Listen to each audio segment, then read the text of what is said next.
Audio.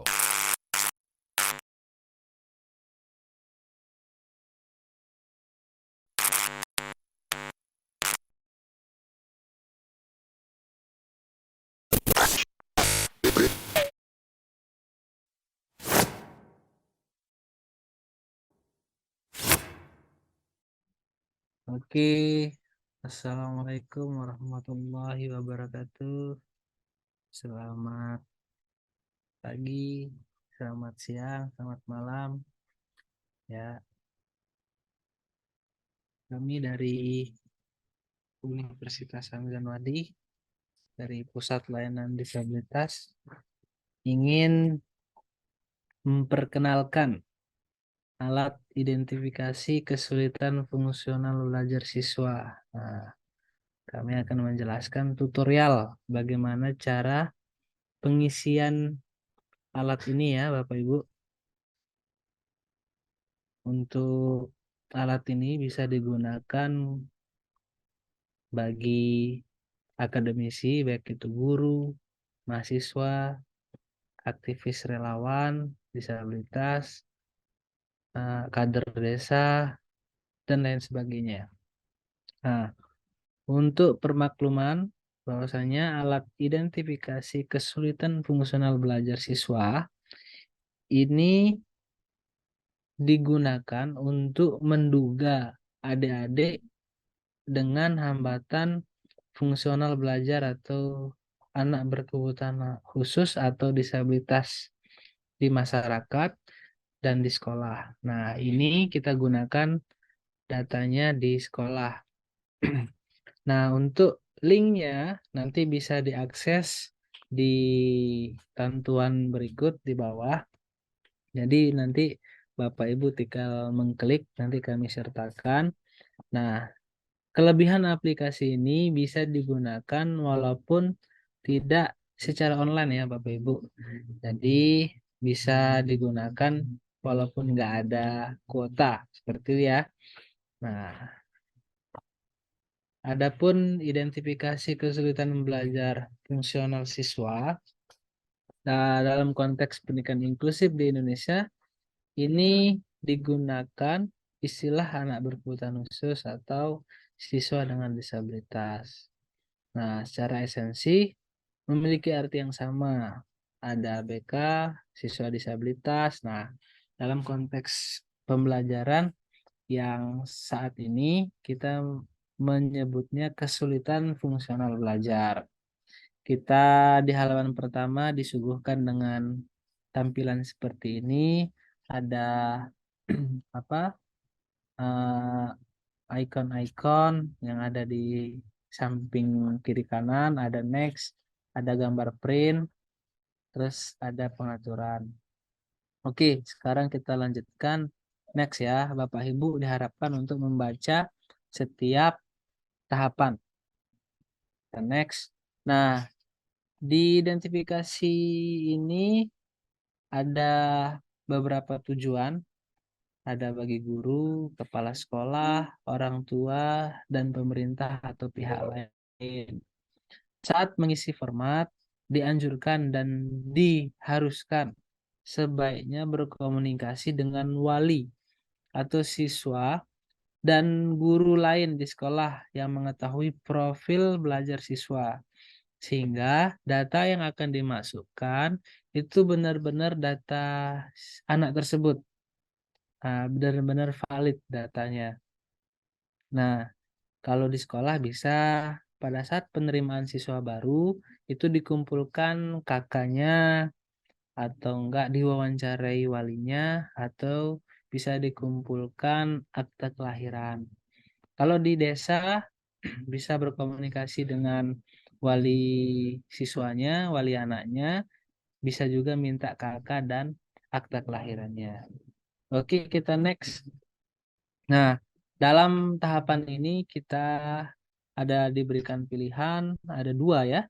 Ada uji coba sama data real. Nah, kita pakai yang, kalau kita pakai uji coba ya kita pakai untuk belajar-belajar mengisi dulu supaya memahami isi instrumen secara menyeluruh. Nah, kalau data real ini kondisi di mana kita sudah mengisi data secara benar-benar. Udah real di kita ke sekolah, kita mau melaksanakan identifikasi, ya udah kita melakukan secara real. Kita pakai yang uji coba ya. Oke. Langsung next. Nah, data pengisi instrumen. Nah, itu siapa yang mengisi? Misal yang mengisi itu saya sebagai nama saya misal Abi. Oke, nama saya Abi. Nah, status mengisi instrumen ini saya itu sebagai apa? Guru, orang tua, mahasiswa dalam program kampus, atau relawan, atau lainnya, misal kader desa atau kader yang lainnya. Sehingga jelas yang ngisi ini siapa, siapa dia, dan haknya untuk mengisi itu apa. Nah, misal di sini kita gunakan guru, guru dari siswa tersebut. Kalau kita nanti pilihan mahasiswa ada banyak pilihannya nih, ada kampus mengajar, ada KKN, PLP, magang dan lain-lain. Oke, kita pakai guru aja ya, guru siswa. Nah, di sini ada pilihan nomor pokok sekolah nasional atau NPSN. Di sini nggak ada tanda bintang, Bapak Ibu. Jadi boleh dikosongkan. Kalau bisa ditanyakan apa NPSN-nya supaya jelas. Oke, kalau kita di sini masih uji coba, kita kosongkan. Nama satuan pendidikannya misal di SDN 1 Kalijaga, misal ya. Statusnya negeri di TK. Provinsi apa? Nusa Tenggara Tenggara Barat. Kabupaten Lombok Timur. Ini kita tulis manual ya, Bapak Ibu. Kecamatan, misal Kecamatan Aitmel. Oke. Nah, ini data siswa ya. Profil siswa ada nama lengkap, NISN, kelas berapa, tempat lahir, tanggal lahir, jenis kelamin, bahasa yang digunakan di rumah, sama riwayat penyakit. Nah, ini otomatis Bapak Ibu harus tahu secara lengkap nama siswa tersebut dan tanggal lahir, tempat lahir, dan lain-lain. Sehingga Bapak Ibu harus punya datanya secara lengkap. Dan misal kita sudah punya atas nama Udin ya, Udin. NISN-nya berapa? Nah, kalau kita udah tahu, kita tinggal ngisi. Nah, ini nggak ada tanda bintang, berarti nggak wajib. Kalau memang ada, harus diusahakan harus mengisi. Kelas berapa? Dia masih baru kelas 1, baru masuk. Boleh kita langsung pakai. Tempat tanggal lahir, misal di Kalijaga. Nah, tanggal lahirnya tanggal berapa? Kita langsung cek. Kalau 7 tahun dikurangi 2023 berapa ya? 2001, 2, 3, 4, 5. Oke, 2016 misalnya ya, Bapak Ibu 1 Januari dia lahir, laki-laki. Nah, di sini ada bahasa, bahasa Indonesia atau bahasa daerah. Kita gunakan bahasa daerah. Misal dia di sekolah atau di tempatnya nggak bisa bahasa Indonesia. Dia cuma bisa pakai bahasa Inggris kasusnya. Dia bisa bahasa Inggris itu lewat HP. Dia nggak bisa bahasa Sasa, dia nggak bisa pakai bahasa apa namanya, pakai bahasa Indonesia. Dia bisanya pakai bahasa Inggris, bahasa asing. Itu boleh, nggak apa-apa dijelaskan di sini supaya jelas bahasa apa yang digunakan.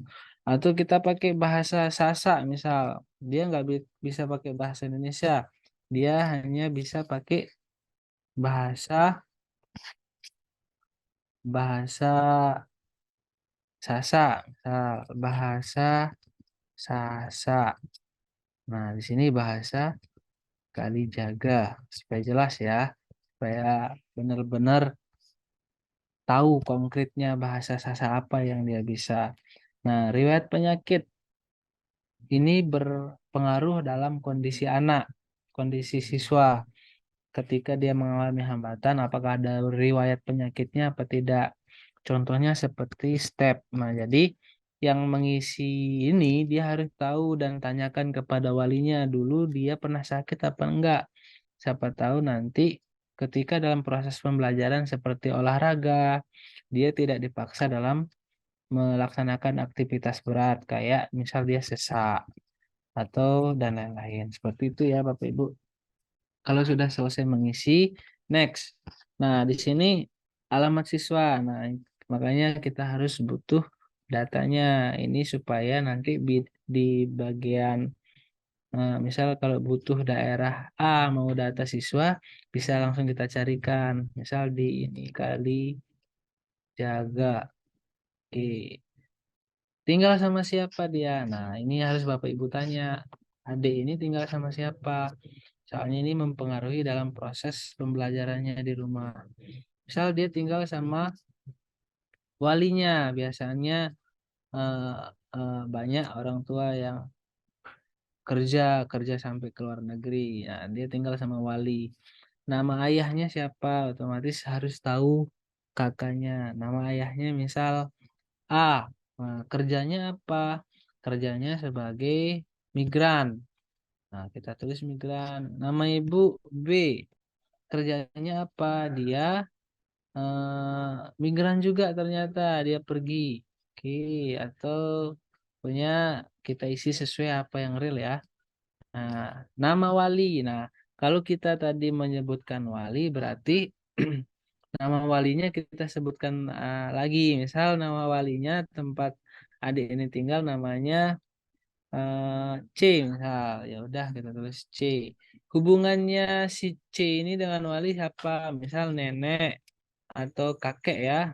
Misal kita pilih salah satu sehingga ini yang atas nama C ini walinya itu siapanya si Udin. Kerjaannya apa? Sehingga kita tahu nanti pola bagaimana dia pembelajaran di rumah. Yaitu petani misal. Nah, setelah itu nanti ini ada beberapa penjelasan tentang karakteristik siswa-siswa dengan hambatan fungsional belajar. Ada 9. Dari hambatan penglihatan sampai dengan hambatan emosi. Nah, ini hanya 9 ya Bapak Ibu yang kita cantumkan. Bagi teman-teman akademisi yang pendidikan khusus, biasanya ada bahasa-bahasa lain. Tapi ini kita gunakan bahasa yang sering dialami di sekolah dasar. Sehingga bahasa ini bisa cepat dipahami oleh guru yang yang mengisi.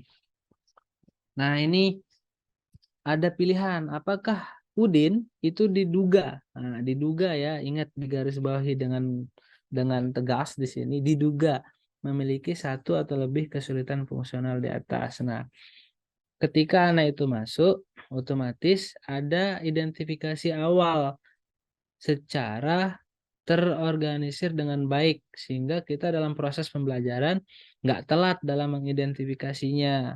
Anggap aja si Udin ini kita anggap iya dulu. Kita cek apakah iya. Baru di sini ada pilihan.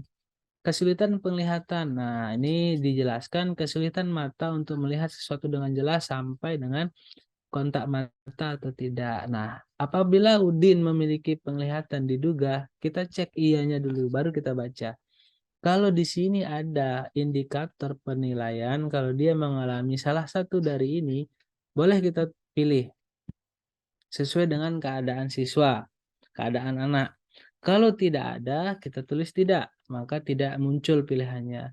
Kalau iya, dia akan muncul pilihannya di bawah ini. Kita anggap dia mengalami hambatan yang ini, yang jelas kita lihat. Nah, jadi lalu next. Nah, ada pilihan kedua lagi. Apakah Udin menunjukkan gejala kesulitan pendengaran? Kita cek dulu, iya. Nah, dibaca dulu, dipahami dulu indikatornya. Apabila tidak ada, tulis tidak. Nah, apabila iya, dicek iya. Apabila ada, dicentang. Kalau nggak ada, ya nggak usah dicentang ya. Nah, next. Nah, setiap indikator ini dicek dulu, dianjurkan untuk dicek dan dibaca. Ini indikator ciri-ciri anak dengan hambatan-hambatan tertentu. Jadi Bapak Ibu nanti bisa identifikasinya. Ini diduga ya. Anggap aja iya. Anggap aja tidak. Kita next sampai ada yang terakhir. Oke, sampai terakhir kita anggap tidak. Tadi ada tidak. Ini juga tidak. Ini juga tidak. Oke, anggap ini tidak. Nah, kita next. Pilihannya tidak. Gangguan emosi juga tidak. Oke, kita next. Nah, di sini hasil identifikasinya itu langsung duga siswa atas nama Udin diduga. Oke, kita kita garis bawahi lagi. Diduga memiliki kesulitan fungsional berikut. Ada satu kesulitan dia yaitu kesulitan penglihatan sedang. Nah, kalau bahasanya itu low vision atau gangguan penglihatan yang tidak parah. Tapi apakah itu dinamakan hambatan fungsional? Iya, karena akan dispesialkan besok dalam proses pembelajarannya atau di pembelajaran berdiferensiasi ya kalau kurikulum merdeka. Nah, kalau kita sudah ada hasilnya, kita next. Nah, di sini ada rekomendasi. Kalau Udin tadi hanya hambatan penglihatan sedang, maka muncul hanya rekomendasi untuk kesulitan penglihatan sedang.